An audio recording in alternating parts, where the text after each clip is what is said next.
নমস্কার বন্ধুরা, ছাদ বাগানে আপনাকে স্বাগত। আজকে আমি এমন একটি বাগান বিলাসের কথা আপনাদেরকে জানাবো, যেই আইডিটা অতি সহজেই আপনি আপনার নার্সারি থেকে পেয়ে যাবেন এবং অতি সহজেই আপনি আপনার বাগানে এটিকে বড় করে তুলতে পারবেন। এই আইডিটা হচ্ছে হেভি ব্লুমার আইডি। তাহলে আসুন ভিডিওটি দেখতে থাকুন এবং পুরো ভিডিওটা দেখবেন, স্কিপ করে দেখবেন না।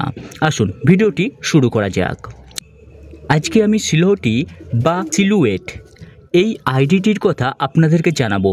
এই সিলুয়েট বা সিলোটি যে নামেই ডাকুক না কেন, এই আইডিটা খুব একটি সুন্দর আইডি। এর কালারটা দেখুন, এর কালারটা কত সুন্দর, হালকা পিঙ্ক কালার।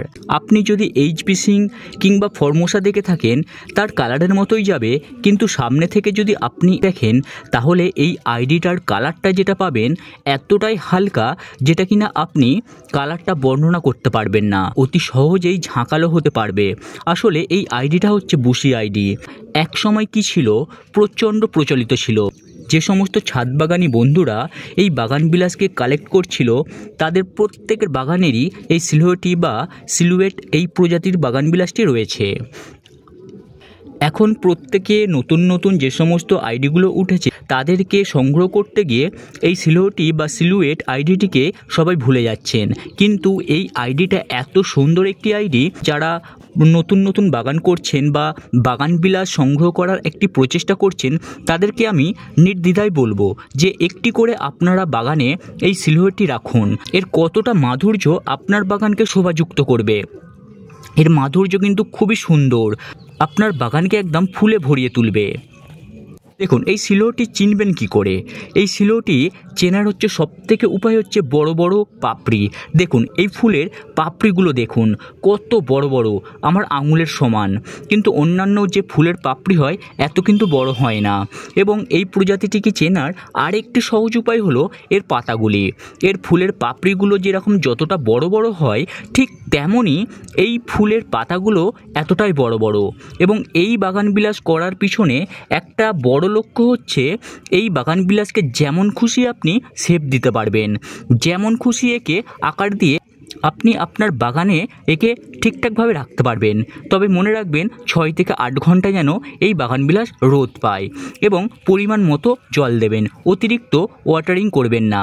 অতিরিক্ত ওয়াটারিং করলে এর শিকড়ে একটু প্রবলেম আসতে পারে। এবং এইটিও বলে রাখি, এটি পুনে ভ্যারাইটির বলে যে বেশি দাম নেবে এটি কিন্তু নয়। মোটামুটি আপনি প্রত্যেক নার্সারিতেই কিংবা গাছের দোকানে এই আইডিটি পেয়ে যাবেন।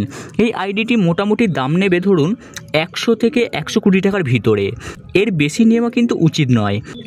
আমি কিনেছি 90 টাকা দিয়ে। এটি খুবই কম দামেও পাওয়া যায় এবং এর ডালগুলো এতটা শক্তপোক্ত হয়। অন্যান্য বাগান বিলাস ধরুন যে সমস্ত কচি কচি পাতাগুলো যখন বের হয় বা নতুন নতুন যখন ডালগুলো বের হয়, দেখবেন তারা একটু লতিয়ে মতো যায়।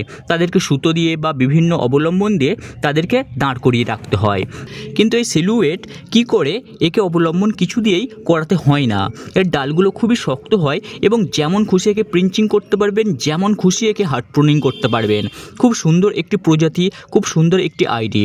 প্রত্যেক বাগানবিলাসী প্রেমীদেরকে আমি জানাবো এই আইডিটি একটু করে সংগ্রহ করুন। সংগ্রহ করে দেখুন, আপনার ভালো লাগলে আপনি 3-4টে সংগ্রহ করে রাখুন। এই আইডিটি একসময় বহু প্রচলিত ছিল, এখন একটি এর বাহুল্যতাটা কমিয়ে দিয়েছে, কিন্তু এখনও এর প্রচলনটা রয়েই আছে। আমি এখনও সংগ্রহ করছি এই পুরানো আইডিগুলোকে। যে সমস্ত আইডিগুলো পুরানো দিনে খুব ফেমাস ছিল তাদেরকে আমি সংগ্রহ করার চেষ্টা করছি। আমার বাগানেও অনেকগুলি বাগানবিলাস আছে এবং নতুন নতুন বাগানবিলাসকে আমি সংগ্রহ করার চেষ্টা করছি। আপনাদেরকেও বলবো একটি এই ধরনের সিলুয়েট প্রজাতির বাগানবিলাসকে সংগ্রহ করুন এবং বাগানকে একদম শোভাযুক্ত করে রাখুন। তাহলে বন্ধুরা, এই সিলুয়েট প্রজাতিটি কীরকম বা কী ধরনের বা বাগানবিলাস সংগ্রহ করার ক্ষেত্রে একটি আইডিয়া আপনাদেরকে দিলাম। দয়া করে আপনাদের যদি ভিডিওটি ভালো লেগে থাকে তাহলে দয়া করে আমার এই ছাদ বাগান চ্যানেলটিকে অবশ্যই সাবস্ক্রাইব করবেন।